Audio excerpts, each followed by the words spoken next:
Қайырлы күн, жақсыларым. Үй жағдайында домашний лағман жасағыларыңыз келсе, менімен бірге болыңыздар. Бізге қажеттілері бір бас пияз, картошка, сәбіз, болгарский, ет, томат қажет болады. Алдымен біз етімізді турап аламыз және отымызға қазанды қойып, қажетінше май құйып, қыздырып аламыз. Арасында қамырымызды илеп-илеп, июі қанғанын күтеміз. Біз қамырымызға бір жұмыртқа, тұз, 200 грамм су және ұн қостық. Июі қана берсін, алдымен етімізді қызып тұрған майға салып, жақсылап қуырып аламыз. Жақсылап қызарғанша қуырамыз. Сосын пиязымызды ұсақтап турап, бір бас пиязымызды арасына чеснок қоссаңыз да болады. Мен чеснок қостым. Чесноктарымызды майдалап турап, онда қосып, шыж-быж етіп қуырып аламыз. Ет пен пиязды, сарымсақты жақсылап қызарғанша қуырып аламыз. Олар қуырылғанша біз картошкамызды да турап, осындай 4 бұрышты қылып, өздеріңіз қалаған жағылып турай берсеңіздер болады. Картошкамызды, сәбізімізді осындай формада турап аламыз. Турап болдық. Енді қызып тұрған жаңағы картошкамызды пияздардың үстіне саламыз. Сәбізімізді де солай турап алып, оларды үстіне салып, жақсылап қуырамыз. Көп қуыру қажет емес. Сосын ең соңында осы тәтті бұрыш, яғни бір жерде де қызыл бұрыш деп айтылады, болгарскийімізді саламыз. Қалауларыңызша салсаңыз да, салмасаңыз да болады. Жақсылап тұрып араластырамыз.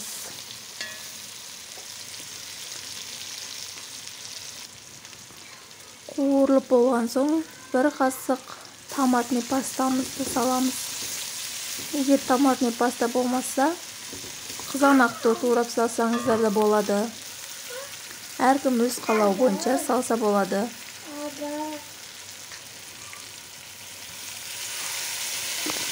Қуырылып болған соң үстіне су құямыз. Бұл енді біздің подливіміз. Жақсылап қайнау керек.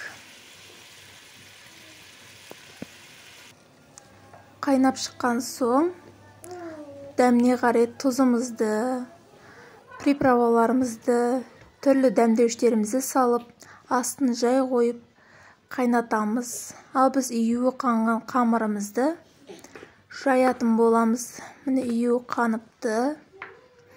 Енді бұны сәл майлап жіберіп, өзіміз тегіс жерге, тақтайға, дастарханға қойып, жақсылап жайып аламыз да шетінен кесе бастаймыз. Жоғартып жайып алдым мен.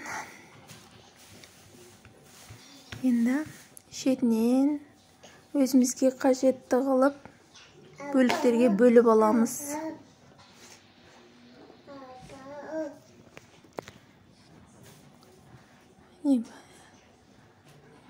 Бөліктердің жуан жіңішкелігі өздеріңізге байланысты, өздеріңіздің жаюларыңызға байланысты. Яғни біз лағман созамыз қазір. Мен бөліктерге бөліп болдым. Енді бисмилля деп бастаймыз. Қолымызды майлап аламыз да, осындай алдымен дөңгелек қылып, біркелкі қып аламыз. Майлы болса қолға да жабыспайды. Мен осында пиалаға май құйып, қамырымды майлап алып істей беремін.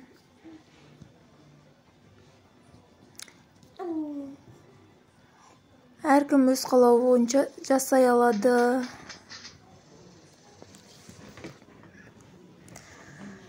Дөңгелектеп болған соң сәл июі қансын деп осылай бір ыдысқа, болмаса сол дастарханымызға шетінен осылай жасап қоямыз. Дөңгелектеп бұл сәл июі қанған соң жақсылап созылатын болады. майланып жақсы болған соң қолға да жабыспайды, қамыр бір-біріне жабыспайтын болады.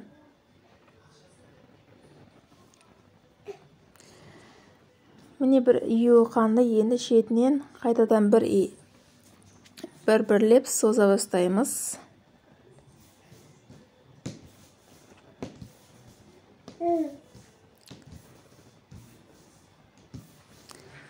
Осылай өздеріңіз қалауынша соза бересіздер.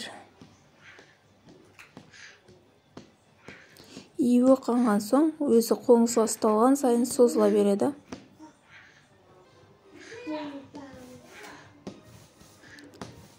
Әркім өз қалауы бойынша, біреулер жуан болғанды жақсы көреді, біреу өте жіңішке лағманды жақсы көреді. Әркім өзінің қалауы бойынша кімге қалай ұнайды, солай созсаңыздар жеткілікті. Бізге орташа болған ұнайды.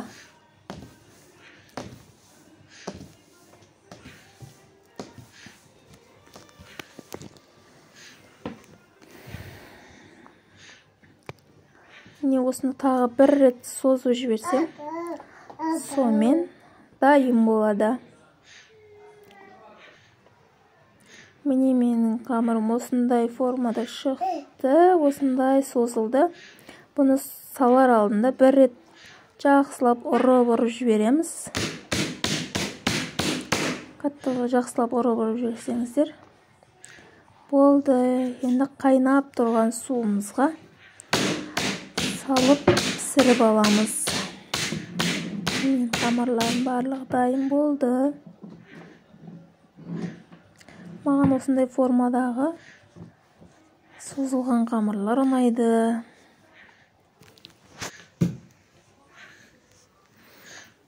Біздің қамырымыз дайын. Қайнап тұрған суымызға салып, шанышқы, яғни вилканың көмегімен қамырымызды жабыспау үшін ажыратып аламыз. Суымызға азырақ тұз саламыз. Егер қамырыңыздың тұзы аздау болса, суыңызға тұз салып жіберсеңіз болады. Бір қайнап шығады, өз піскен-піспегенін білесіз, содан соң оны жақсылап сүзіп аласыз, суын жақсылап сырғытып. Біздің қамырымыз дайын болды. Енді оны сүзіп алайық.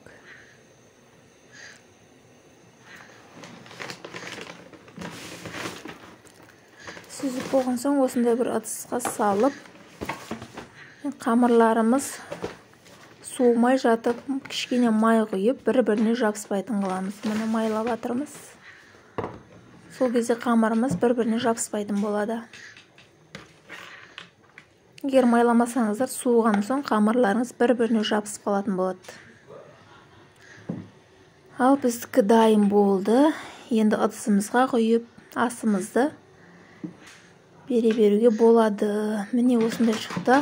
Ал бізге ас болсын, сіздер де жасап көріңіздер. Егер видеомыз ұнаса, каналымызға тіркеліп, қоңыраушаны бас қойыңыз. Жаңа видеолар шығатын болды. Рахмет.